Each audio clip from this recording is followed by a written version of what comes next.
మనసుతో ముడిపడే బంధాల కన్నా మనీతో ముడిపడే బంధాలే కావాలని చాలా మంది లేడీస్ అంటున్నారు. ఒకరికి తెలియకుండా మరొకరిని మోసాలు చేస్తూ జీవితాల్లోకి ఆహ్వానించేస్తున్నారు. దిల్ ఉన్నోడు కాదు, దండిగా డబ్బున్నోడే అయితేనే బెటర్ అంటూ వారిని ఎంచుకుంటున్నారు. భర్తలను చంపేసి కొత్త దారులు వెతుక్కుంటున్నారు. హత్యలకు వాళ్ళెవరూ వెనకాడటం లేదు.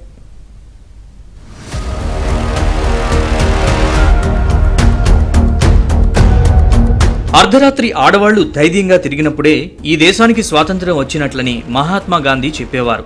ఇప్పుడు పరిస్థితులు మాత్రం అందుకు భిన్నంగా ఉన్నాయి. మారుతున్న కాలంలో మగువుల్లో వచ్చిన మార్పు పెనుమార్పుగా మారి సమాజానికే చేటు తెచ్చే పరిస్థితులు ఏర్పడుతున్నాయి.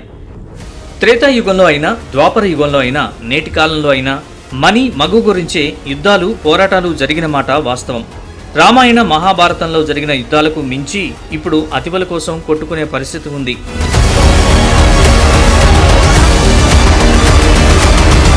ఇటీవల కాలంలో మనతో ఉండే కొంతమంది నారీమణుల నటనా ప్రతిభ ముందు సూపర్ స్టార్లు, మెగాస్టార్లు, హాలీవుడ్, బాలీవుడ్ నటులు కూడా పనికిరారు.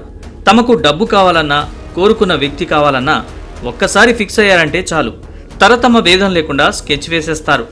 జీవితాన్ని నటనగా మార్చుకుని అనుకున్నట్లుగా అన్ని రకాల వ్యూహాలతో అనుకున్నది సాధించేస్తూ కోట్లు కొల్లగొట్టేవాళ్లు కొంతమంది అయితే తమ స్వేచ్ఛకు అడ్డొస్తున్నారనే ఆగ్రహంతో కట్టుకున్న భర్తను, కన్న తల్లిదండ్రులను సైతం కడతీర్చేవారు మరో రకం. ఆర్థిక ఇబ్బందులు, ఇంట్లో తరచూ గొడవలతో చాలా మంది మహిళలు త్వరగా బయటి వ్యక్తుల ఆకర్షణకు లోనవుతున్నారు. చివరకు అసలు బంధాన్ని కాదనుకుని అరువు బంధం కోసం తమకు అడ్డుగా ఉన్నారనే సాకుతో తాళికట్టిన భర్తను హతమారుస్తున్న ఘటనలు ఇటీవల కాలంలో పెరిగిపోయాయి. చివరకు నవమాసాలు మోసి కన్న బిడ్డల్ని కూడా తమ సుఖం కోసం చంపేందుకు వెనుకాడడం లేదు. ఇలా అనేక ఘటనలు మహిళలపై ఉన్న గౌరవం పోయేలా చేస్తున్నాయి. ఇటీవల ఖమ్మం జిల్లాకు చెందిన ఓ మహిళ నలుగురిని వివాహం చేసుకుంది. ఒకరికి తెలియకుండా ఒకరిని మోసం చేసి వారి నుంచి డబ్బు, నగలు తీసుకుని ఉడాయించింది. చివరకు ఒక బాధితుడు ధైర్యంగా పోలీసులకు ఫిర్యాదు చేయడంతో ఆమెను అరెస్ట్ చేశారు.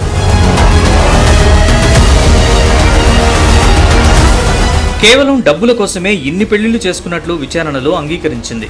ఇప్పుడు అదే కోవలో విజయవాడలో ఓ లేడీ మాయలు వెలుగులోకొచ్చాయి. ఆమెకు దేవుడు మంచి రంగు, రూపం ఇచ్చాడు. వీటికి అదనంగా గాత్రం ఇచ్చాడు. మంచి సింగర్గా వెలుగొందాల్సిన ఆమె డబ్బుల కోసం ఆశపడింది. అంతే, కట్టుకున్న భర్తను కూడా వదిలేసి కొంగొత్త ప్రపంచాన్ని వెతుక్కుంది. మనసున్నోడు, మంచిగా చూసుకునేవాడు అక్కర్లేదు, కేవలం మనీ ఉన్నోడు చాలనుకుంది.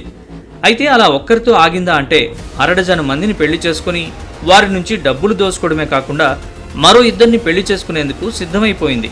తాజాగా ఆమె మోసాలు మొత్తం బయటకు రావడంతో విజయవాడ వ్యాప్తంగా ఎక్కడ విన్నా అదే చర్చనీయాంశమైంది.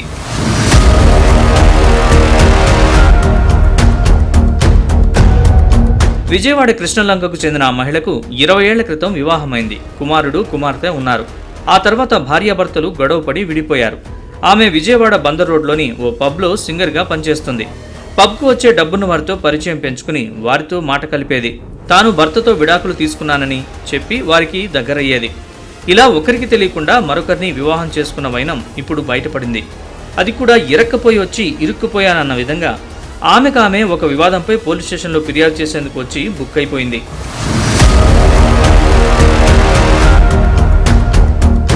ఆమె వ్యాఖ్యాతగా వ్యవహరించే పబ్లో 2-3 గ్రూపులు ఉండడంతో ఆధిపత్య పోరు సాగుతోంది.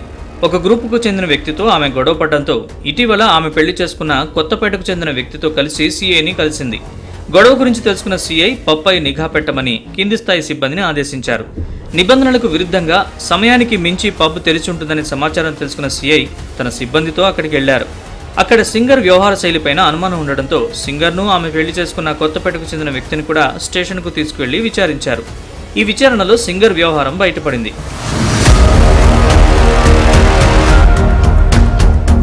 పోలీసుల దర్యాప్తులో ఈ సింగర్ జూన్ 5వ తేదీన వన్ టౌన్కు చెందిన వ్యక్తిని దుర్గగుడిలో, అదే నెల 27వ తేదీన పోరంకికి చెందిన వ్యక్తిని సింహాచలంలో ఓ ప్రైవేటు కళ్యాణ మండపంలో వివాహం చేసుకున్నట్లు తెలిసింది. వీరు కాకుండా మరో వ్యక్తిని వివాహం చేసుకోవడానికి సింగర్ సిద్ధమైనట్లు తెలుస్తోంది. ఇప్పటివరకు సింగర్ వివాహం చేసుకున్న వ్యక్తుల నుంచి పెద్ద మొత్తంలో డబ్బులు గుంజుకున్నట్లు కూడా సమాచారం. ఇక శారీరక అవసరాల కోసం భర్తను కూడా కడతీర్చే మహిళల సంఖ్య పెరిగిపోయింది.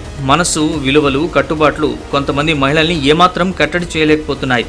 మహిళల పట్ల చట్టాల్లో ఉన్న మానవీయతను కూడా వీరు వినియోగించుకుంటూ తప్పించుకోవడంతో ఈ తరహా మోసాలు, నేరాల సంఖ్య ఇటీవల కాలంలో బాగా పెరిగినట్లు పోలీసుల గణాంకాలు చెబుతున్నాయి. అందుకే ఇప్పుడు అమ్మాయిలు జాగ్రత్త అనే స్లోగన్తో పాటు అబ్బాయిలు జాగ్రత్త అనే నినాదాన్ని కూడా జత చేయాలి.